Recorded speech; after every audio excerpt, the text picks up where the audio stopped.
کہ ختم نبوت زندہ باد، ختم نبوت زندہ باد، ختم نبوت زندہ باد، ختم نبوت زندہ باد۔ کہ حج جو ہے وہ تمام صاحب نصاب مسلمان مرد عورتوں پر فرض ہے۔ اب یہ جو نصاب کا مسئلہ ہوتا ہے نا ذرا تفصیلی ہوتا ہے، لوگ اپنے اپنے قسم کے آج کل اللہ معاف فرمائے الگ الگ قسم کے مولویوں کو ڈھونڈتے پھرتے ہیں بھی کون سے والا ذرا زیادہ رعایت میں مسئلہ بتا دے۔ کئی سود کو حلال کرنے کے لیے الگ الگ مولویوں سے مسئلے پوچھتے ہیں، کوئی زکوٰۃ کو اپنے اوپر سے ٹالنے کے لیے الگ الگ مسئلے پوچھتے ہیں۔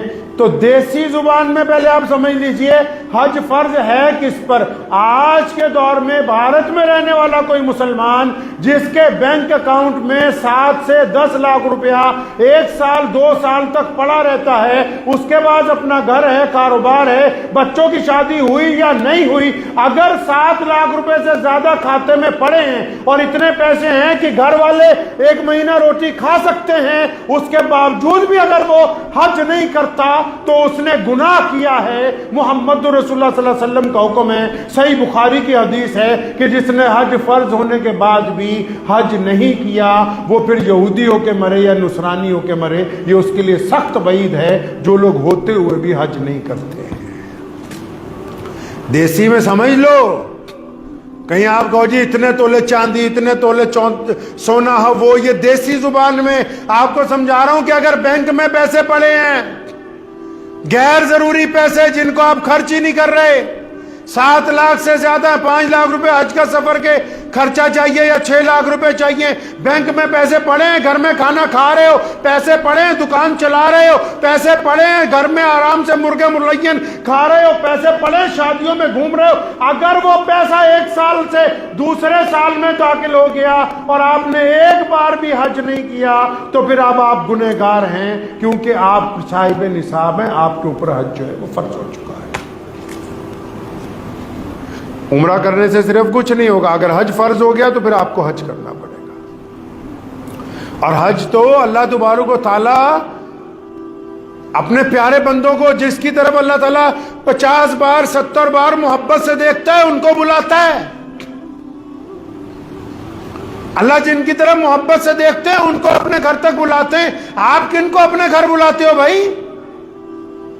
ہزاروں لوگوں کو ملنے کے لیے جاتے ہیں، بڑے بڑے لوگوں کو لوگ ملنے کے لیے جاتے ہیں، دفتر میں ملاقاتیں ہو جاتی ہیں، لیکن کچھ ایسے لوگ ہوتے ہیں جن کو اسپیشل دعوت دی جاتی ہے کہ گھر پہ آنا، شام کو آنا، اکٹھے کھانا کھائیں گے۔ کیوں؟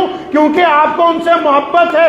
اللہ تعالیٰ نے اپنے بندوں سے حج کے ذریعے محبت کا اظہار کیا ہے۔ اللہ کے دوست سیدنا ابراہیم علیہ السلام جن کی یاد میں قربانی کی جاتی ہے، جن کی یاد میں وہاں حاجی قربانی کرتے ہیں، جن کی یاد میں شیطان کو کنکریاں مارتے ہیں، کوئی ضرورت تھوڑی ہے کہ آج پتھر کی کنکریاں ماری جائیں، کیونکہ ابراہیم علیہ السلام نے ماری تھی۔ اللہ کو اپنے دوست کی یاد کو قائم رکھنا ہے۔ ابراہیم علیہ السلام نے اپنے بیٹے کو قربانی کرنے کے لیے لٹا دیا تھا، کیونکہ اپنے دوست کی یادگار کو قیامت تک کے لیے ان دوستوں میں قائم کرنا ہے جو ابراہیم علیہ السلام کے انداز پر اپنے رب سے پیار کرنا چاہتے ہیں۔ اس لیے اللہ تعالیٰ نے یہ روایتیں قائم کی۔ اور جن لوگوں کے پاس پیسے نہیں ہیں حج کے لیے، اللہ تعالیٰ نے ان کے لیے بہت سارے مواقع رکھے ہیں کہ وہ جب اپنے رب سے مانگیں گے تو اسباب اللہ تبارک و تعالیٰ عطا کریں گے۔ اللہ تبارک و تعالیٰ نے مایوس ہونے کے لیے انسانوں کو نہیں کہا۔ حج کا سفر رکھا بھی اسی لیے۔ آپ اگر حج کے سفر کی طرف دیکھیں گے، جب حاجی بیت اللہ کی طرف جاتا ہے، اندازہ تو لگاؤ، اگر دنیا کے اعتبار سے بھی آ جاؤ، کائنات میں کوئی ایسی عبادت گاہ نہیں، سڑکیں تو بہت سی جام ہو جاتی ہیں، یہ پہلی عبادت گاہ ہے کہ پوری دنیا کا ایئر ٹریفک جس کو آپ ہوائی جہاز کہتے ہیں، پوری دنیا کے ایئر ٹریفک کے جہاز جو ہیں بیت اللہ کے حج کے موقع کے اوپر جام ہو جاتے ہیں۔ کیوں؟ پتہ لگتا ہے کہ دیوانوں کی طرح کروڑوں مسلمان اپنے رب کے گھر کی طرف روانہ ہیں۔ پوری دنیا کا ایئر ٹریفک۔